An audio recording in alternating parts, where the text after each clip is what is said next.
Okay, so boys and girls, now it's time for us to move on ahead with our next discussion. Okay, ठीक है, linear differential equation नाम है इसका। अब linear differential equation दो type का रहेगा। जो सबसे वाला या जो सबसे पहला टाइप है वो कुछ इस तरह से लिखा रहेगा ना, why it is called a linear differential equation. The structure that you will see will be D Y upon D x plus P Y is equal to Q. ये पहला स्ट्रक्चर है, ठीक है। D Y by D X देखो यहाँ पे first order first degree दिया हुआ है।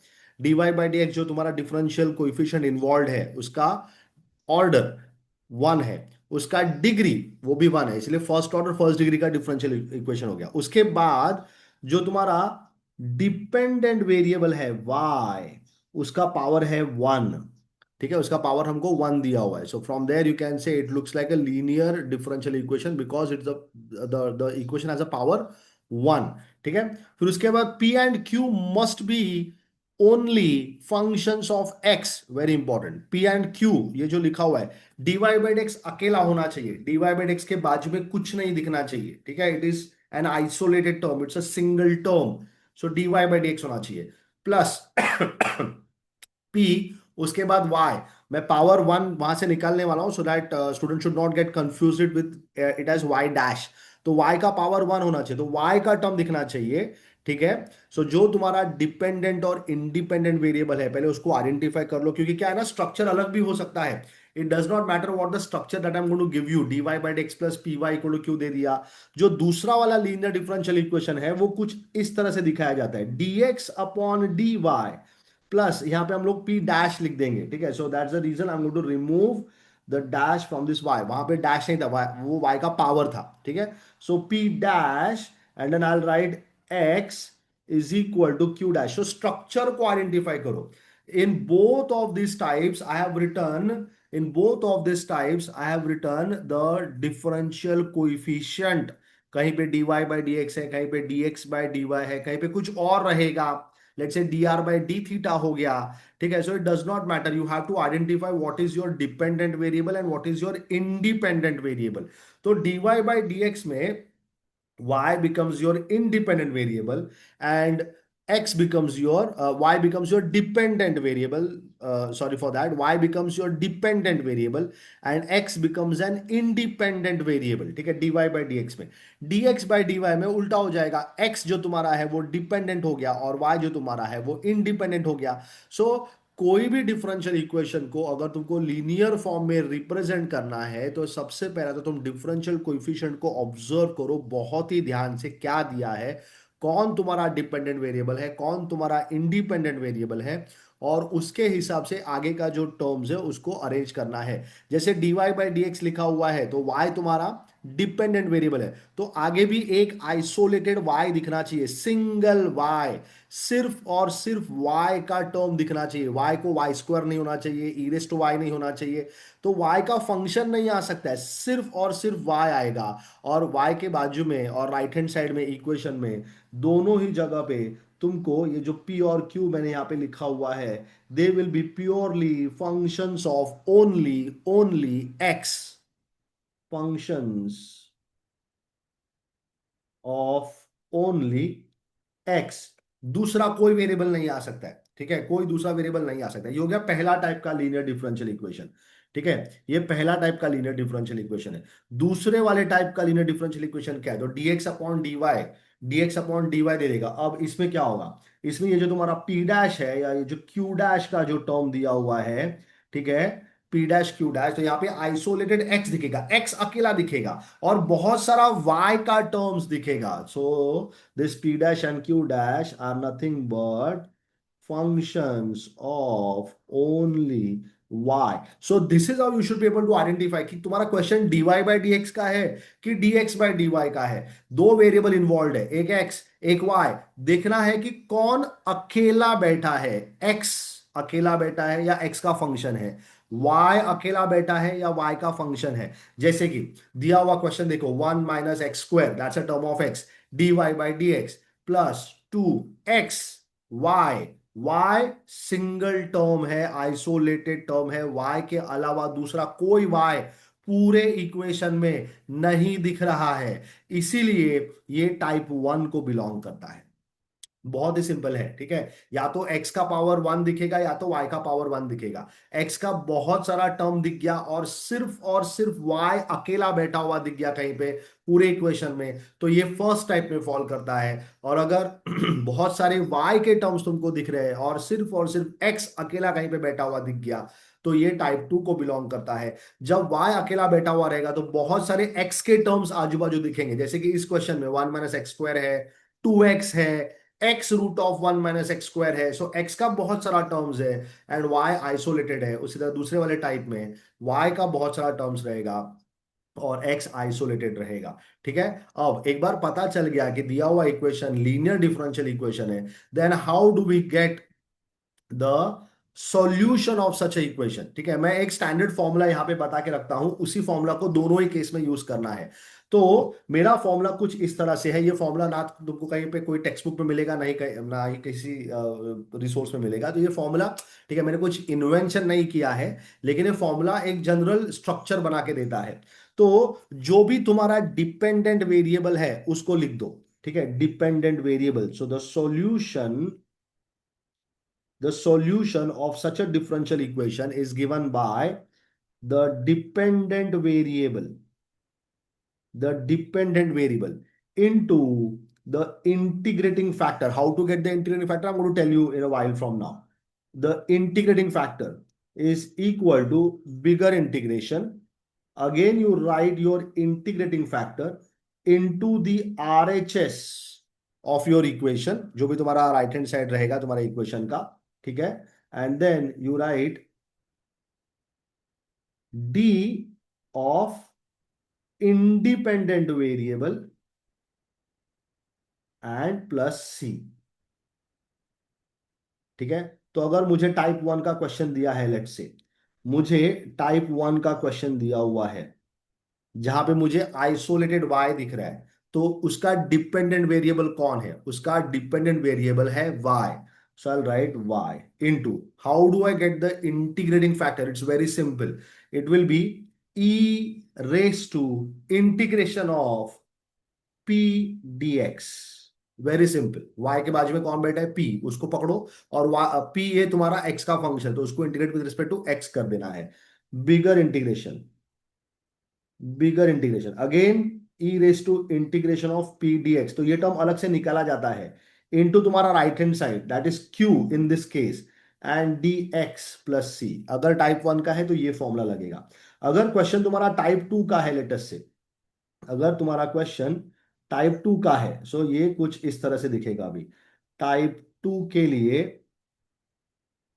ठीक है। dx अपॉन dy लिखा हुआ है, तो dx अपॉन dy लिखा है तो तुम्हारा डिपेंडेंट वेरिएबल कौन बन गया? x बन गया, ठीक है।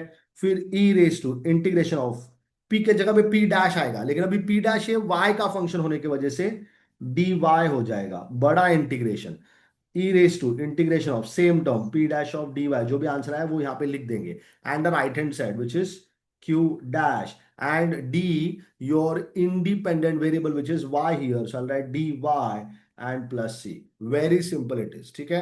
सो एक बार क्वेश्चन तुम्हारा आइडेंटिफाई होगा कि लीनियर डिफरेंशियल इक्वेशन में आता है, तो उसको सॉल्व करने का जो तरीका है वो बहुत ही सिंपल है, ठीक है। बहुत ही सिंपल है। जो तुम्हारा इक्वेशन, जो तुम्हारा क्वेश्चन दिया है उसको तुम तुम्हारे लीनियर फॉर्म में रीअरेंज कर दो। क्वेश्चन को ऑब्जर्व करो, dy बाई डी एक्स के बाजू में 1 - x² बैठा है, नहीं चलेगा dy बाई एक्स के बाजू में कोई भी बैठा हुआ, निकालना पड़ेगा उसको वहां से। तो divide through out by 1 - x² कर दो। Let's divide through out by 1 - x²। Let's divide through out by 1 - x²। सो जैसे ही तुम 1 - x² से डिवाइड कर दोगे, पहले टर्म में से जो dy बाई एक्स के साथ है 1 - x² पूरा निकल जाएगा। I will simply write dy upon dx। Then look at the way of writing the next term. Next term 2xy है।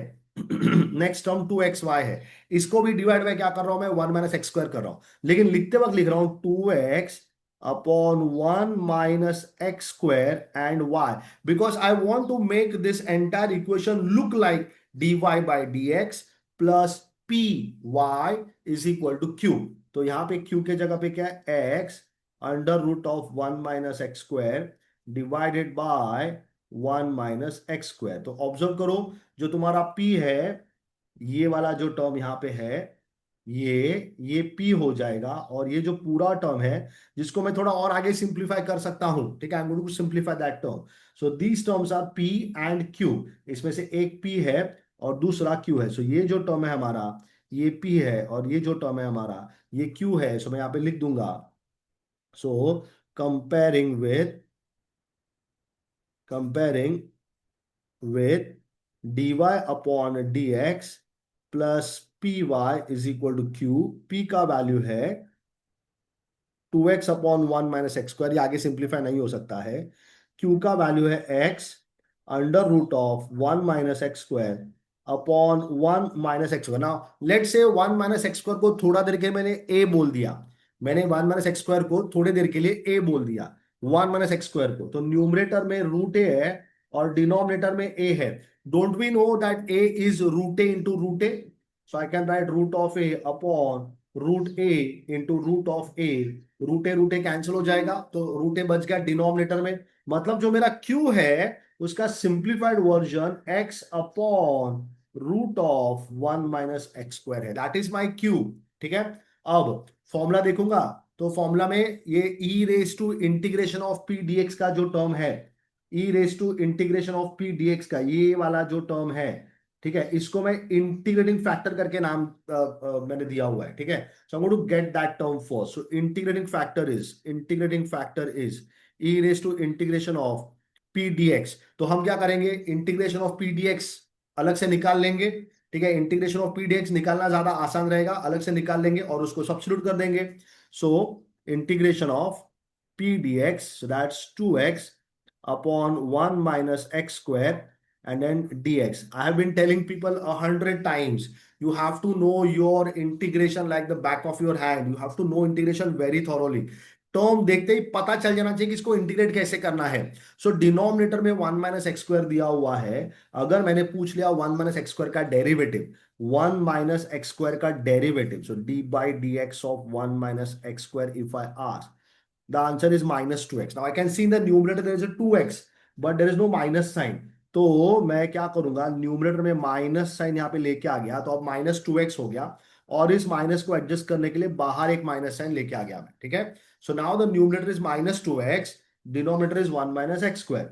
ठीक है, सो अब मेरे पास एक रूल है, I hope you all remember, integration of f dash of x upon f of x dx, the answer is ln of f of x। ठीक है, of course plus सी रहता है, यहां पे लिखने का जरूरत नहीं है। ठीक है, न्यूमरेटर में डेरिवेटिव और डिनोमिनेटर में फंक्शन। ठीक है, तो डिनोमिनेटर में फंक्शन प्रेजेंट होना चाहिए और न्यूमरेटर में उसी फंक्शन का डेरिवेटिव प्रेजेंट होना चाहिए। So integration of P D x क्या मिलेगा, माइनस का sign, numerator is a derivative of denominator, the answer is ln of f of x। तो ln of 1 - x², which I can further write as ln of 1 - x² raise to -1। ठीक है, raise to -1 हो जाएगा, which I can write as ln of 1/(1 - x²। कुछ questions practice करोगे तो ये पूरा जो फ्लो है वो याद रह जाएगा। ठीक है, so ln of 1 - x², that is my integration of p dx।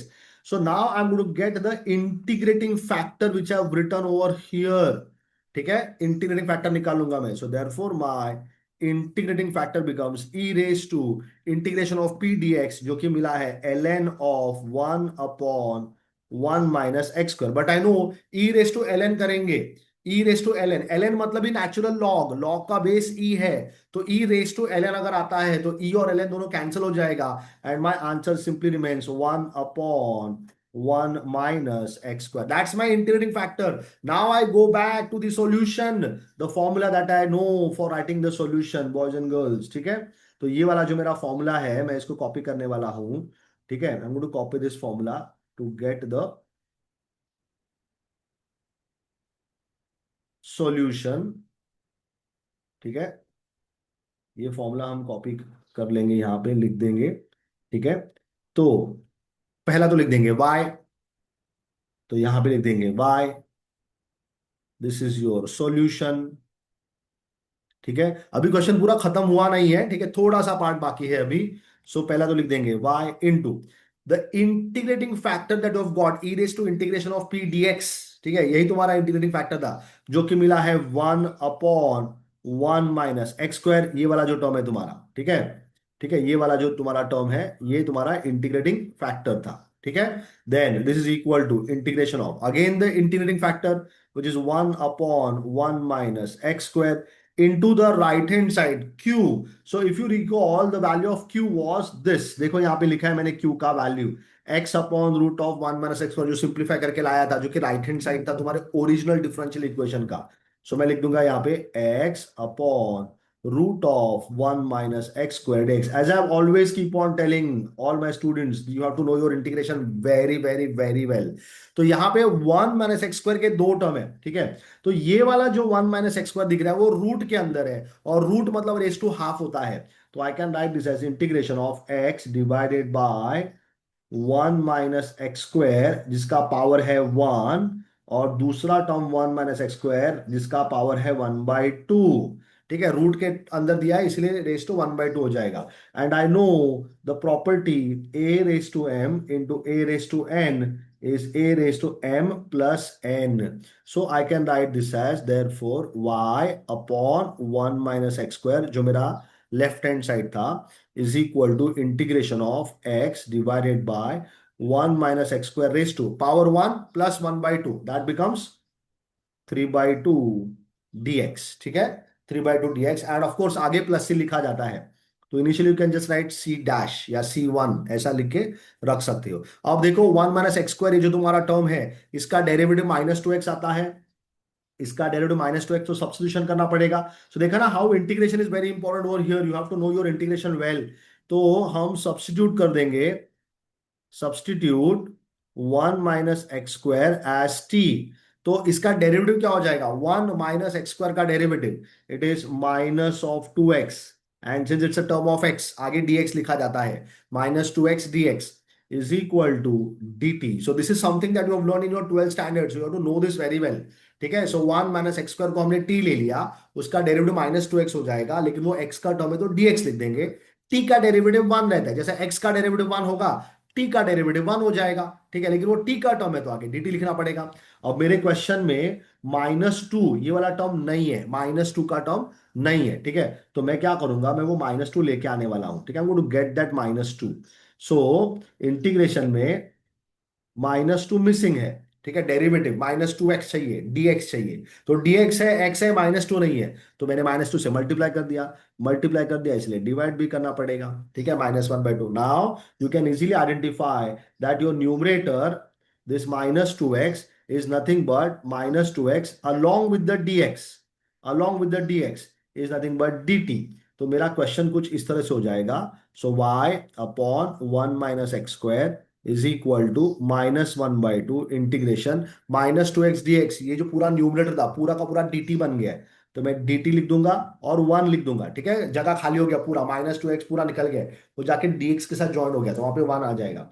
और डिनोमिनेटर में हमने 1 - x², ये जो टर्म है इसको t लिया हुआ है, तो ये हो जाएगा t⁻³ and plus c dash is what I'll be writing initially। ठीक है, तो 1/t⁻³ which becomes equal to -1/2 integration of t⁻³ क्योंकि मुझे 1/x⁻n का इंटीग्रेशन किसी ने सिखाया नहीं है, लेकिन x⁻n का सिखाया है, तो मैंने यहाँ पे प्रॉपर्टी लगा दिया, law of indices, 1/a⁻m is a⁻m। ठीक है, and then plus c dash, that gives me -1/2 x⁻n का integration, x⁻n+1 -3/2 plus 1, that's -1/2 divided by again -1/2 and plus c dash, x⁻n का integration x⁻n+1 upon n+1। So boys and girls, we have this formula booklet।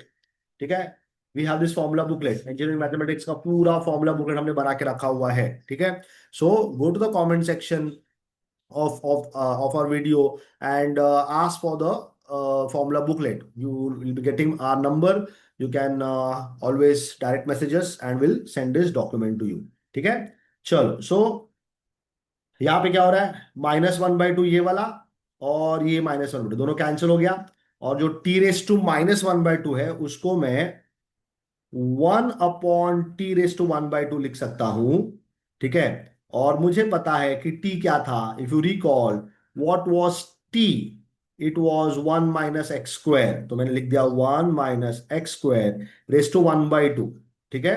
And then plus c dash, this is y upon 1 - x², ठीक है। अब देखो simplify किया करो पूरे equation को, division में 1 - x² दिख रहा है, पूरे को मल्टीप्लाई कर दो 1 - x² के साथ, वो भी चलेगा। नहीं भी करोगे तो भी चलेगा, ठीक है। So if I am going to multiply through out by 1 - x², it will look like this, y is equal to, ये जो राइट हैंड साइड में टर्म दिया हुआ है इसको मल्टीप्लाई बाय 1 - x² कर दिया, ठीक है।